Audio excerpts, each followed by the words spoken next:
Hello, I'm Diana Konecki, and I'd like to welcome you to my Skillshare fashion project, fashion reconstruction, and fashion restructuring.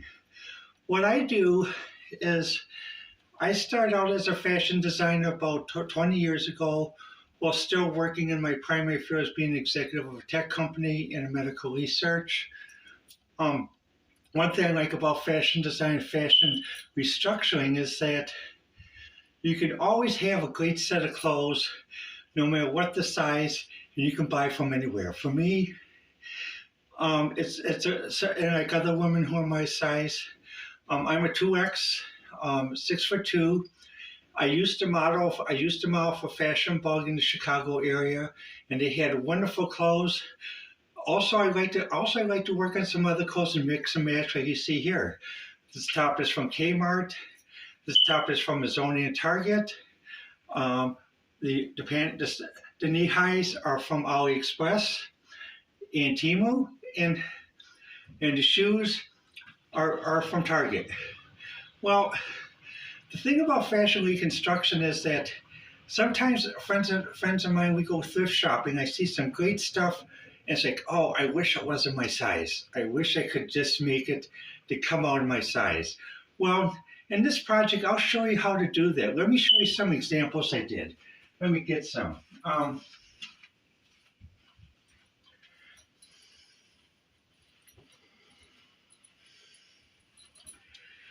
This is a daisy fronted skirt, originally sold by Kmart. Now, when you look at it, you can see for me it's a little bit small.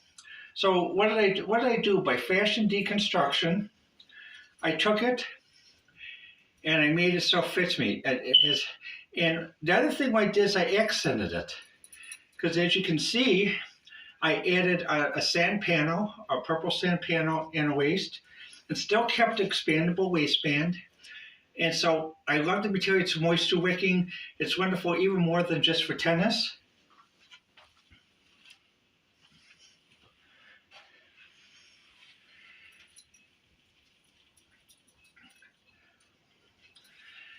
Now this is a skirt and top set that I bought from Best Barn.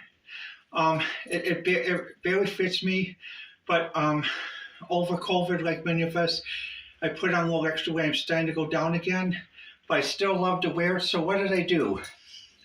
I did fashion reconstruction. I added another sand panel, but this time in a fuchsia. Then when you put it on, you can see that's like a little side panel.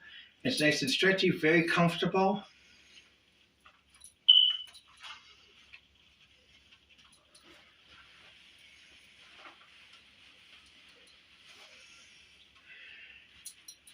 Now this is an original pleather skirt. It's all black. I bought this at Rainbow. And again, what happened was my size when I bought it, but I put on a few pounds. So what I did, I decided to make it a multi-panel skirt. Again, with the violet satin, and then just keeping the expanded waistband. And in this course, I'll show you how to do this. It's very easy to do, and I'll show you how to do it using Clothes 3D, as well as doing it manually. Well,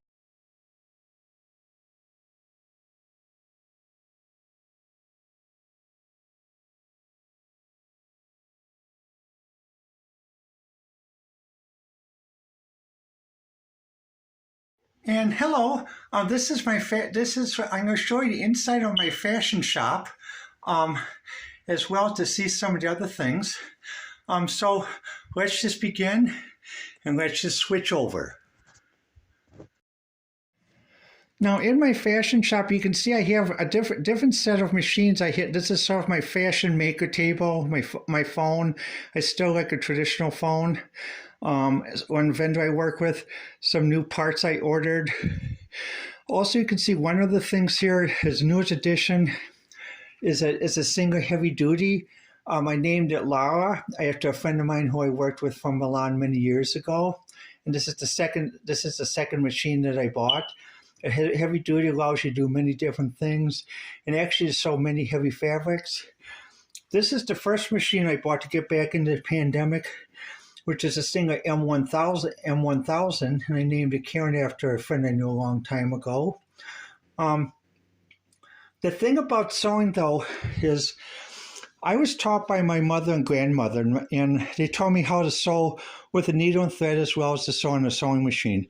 My grandmother, actually, when she taught me to sew, we used a 1921 Singer Council sewing machine. So it actually folded underneath the table, you lifted it up, and you actually had a foot pedal. You could run it on a foot pedal, or you could run it on a motor.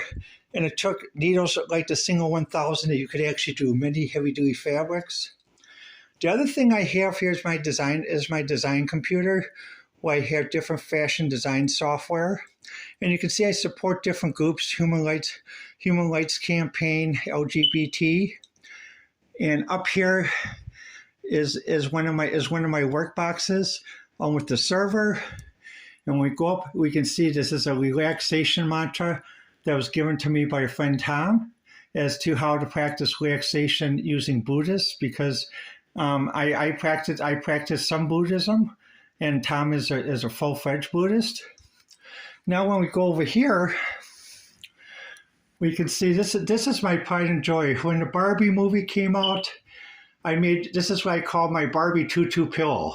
I have a tutu and I put it on the pillow when I'm not using it, and then I have my iron, and down here you can see the sewing machine materials, makeup, typewriter, and also if you look further down, if we go further down, here we go, you can see some historic books, historic costume, other books on fashion design, how to work with groups.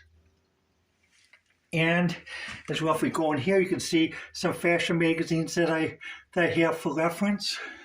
So the whole thing is basically it's a studio that's about 100 square feet. I mean, when you consider the table, the bookcases, and going back a little bit, the bookcases here with my guitar and my Barbie.